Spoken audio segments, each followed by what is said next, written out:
Widely regarded as one of the weirdest and one of the best games in the legendary series, The Legend of Zelda: Link's Awakening holds a special place in the hearts of series fans. Though the original game came out on the Game Boy, it didn't let hardware limitations get in the way of delivering a memorable, quintessential Zelda experience. It goes without saying that a remake is something a great many people have been looking forward to with a lot of interest and some trepidation. That's how it goes with remakes of beloved classics after all. As we prepare to jump back into Koholint Island, in this feature we'll be taking a look at some of the key things you should know about the remake and why you should be excited for it. Without further ado then, let's just jump into it. The setting. Let's start with the basics, something those who played the original will already know, but newcomers might not.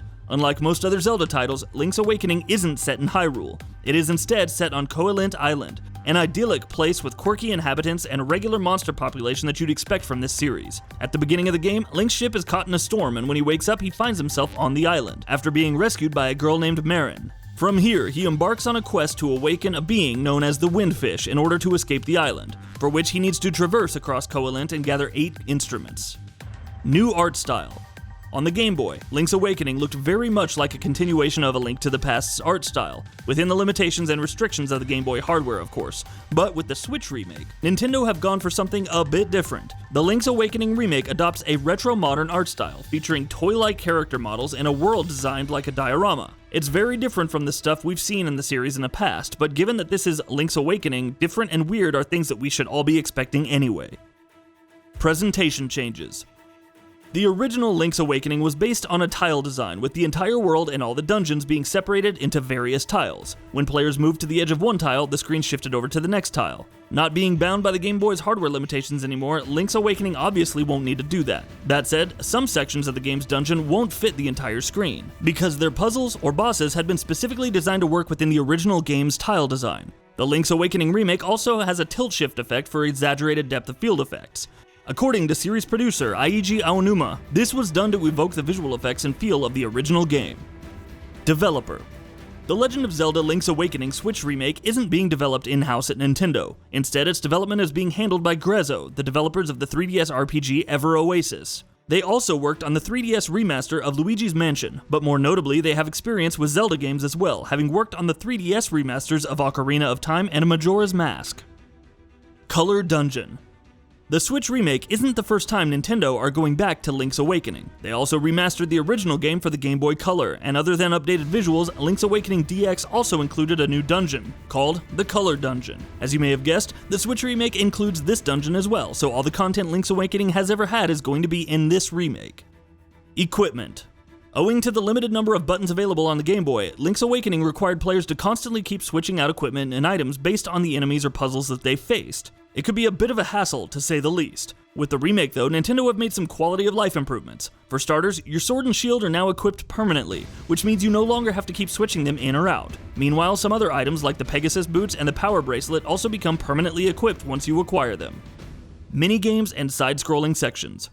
Those who played the original Link's Awakening will remember that the game made use of some pretty unique side-scrolling sections. Though Link's Awakening is not the only Zelda game to have side-scrolling gameplay, it's still pretty unique for the series. These sections will, of course, be returning as is in the remake. Beyond that, players can also expect to see some changes in some of the minigames.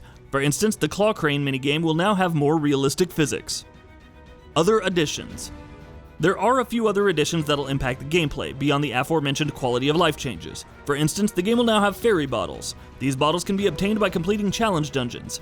Additionally, while the maximum capacity for life in the original game was 14 hearts, that's been increased to 20 hearts in the remake. And speaking of chamber dungeons. Zelda fans have been asking for a Zelda level editor in the vein of Mario Maker for some time now, and though we're not getting that just yet, if ever, Link's Awakening does have something along those lines. As you play through the game and finish its dungeons, you'll acquire rooms from those dungeons. You can then use these rooms to create your own dungeons by visiting Damp back at his shack, by connecting various rooms together. Time attack.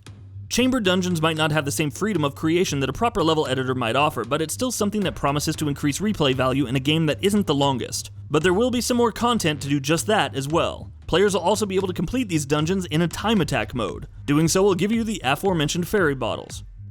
Amiibo support. Amiibo support is something that we've all come to expect in Nintendo games, and The Legend of Zelda Link's Awakening is going to be no different. Players can use Amiibos to activate enhanced effects in chamber dungeons. Using the new Link figure, being released alongside the remake, for instance, will add Shadow Link to the chamber dungeons. Shadow Link will chase players around, making the dungeon more difficult and in turn increasing the value of the rewards that you can earn once you complete the dungeon. Special Editions. Those looking to get Link's Awakening physically also have the option to buy one of two special editions for the game. There's the Dreamer Edition, which costs $70 and includes the base game and a hardcover art book. The second one is the Limited Edition, which only seems to be available in Europe and Australia. It costs £70, and other than the base game, it includes a hardcover 120-page art book, as well as a Game Boy-themed steelbook case. And that wraps it up. If you like what we're doing, please consider subscribing to our channel. We upload new videos daily. Also, don't forget to switch on the bell notification icon, that way you don't miss out on any of our videos.